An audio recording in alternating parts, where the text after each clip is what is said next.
So I just wanted to do a quick review of this product. This is the Capresso H2O Plus water boiler, or kettle, whatever you prefer to call it. It is model 259. I've owned a few of these. I think this is my third. The first two I purchased. This is a replacement for a faulty unit. So I just want to do a quick review, as I have had these for years. They used to be made really well, and I really liked my first one. I bought it maybe 5, 6 something years ago. And then I used that for its life. It broke. That's fine. I bought a new one. And the new one lasted just for a few months.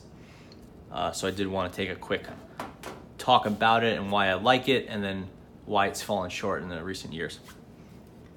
Fundamental design is very simple. It's two-piece. You have the base, which is a standard plug-in type base. It's a 110 for here in the US. This is all plastic. You have your charger piece that you never really touch or mess with. Some pads on the bottom, and that's it. There's no buttons here, no on-off switch, nothing. It's just the base that the power comes from.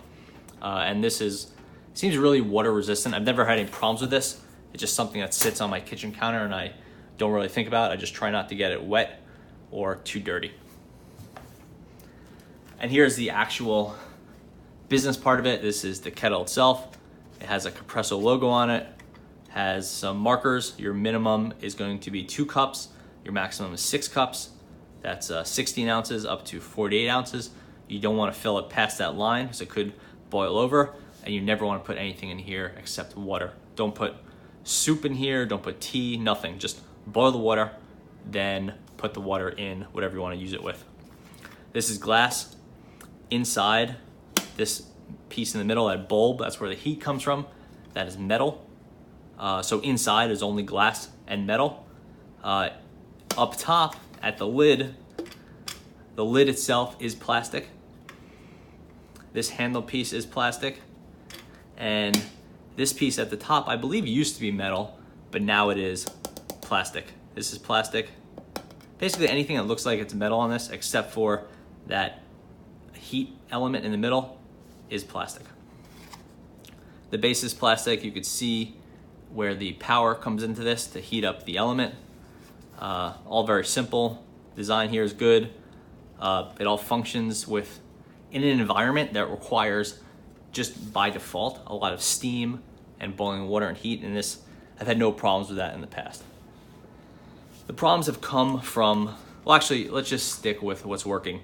It is a good water boiler. It'll boil water, the 2 cup minimum, which you always want to make sure that the metal element is fully covered. So it's actually probably a little bit more than 2 cups that you'd ever want to use. It'll boil that very quickly, maybe a minute and a half, 2 minutes.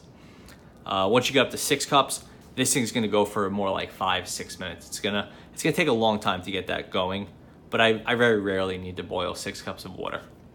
But as a water boiler, it works very well. There are no customization or settings. You turn it on, which you do by turning this on. That's it. It boils, and once it hits a boil, it turns itself off. And that's all I need from it, and that's it. There's no thermostat, so you can't say, give me 180 degree Fahrenheit water. More expensive models do that. This one does not. This is just on. The light turns on when it hits boil, so 212 degrees here at sea level. It turns off. That's it.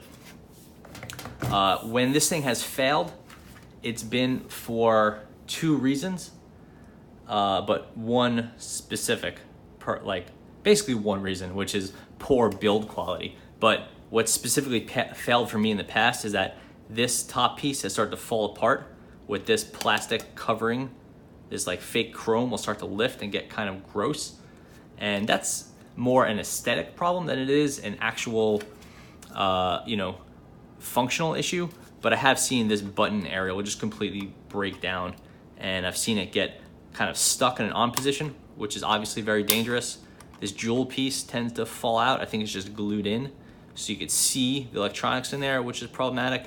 And again, the issue with this chrome falling apart also happens to the handle, and it just degrades this whole thing.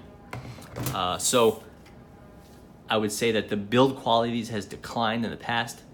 couple of years, very significantly, almost to the point where I wouldn't use it anymore, except my last one, which cost me over $50, failed. So I got this one on warranty. So I figured I'd give it another shot.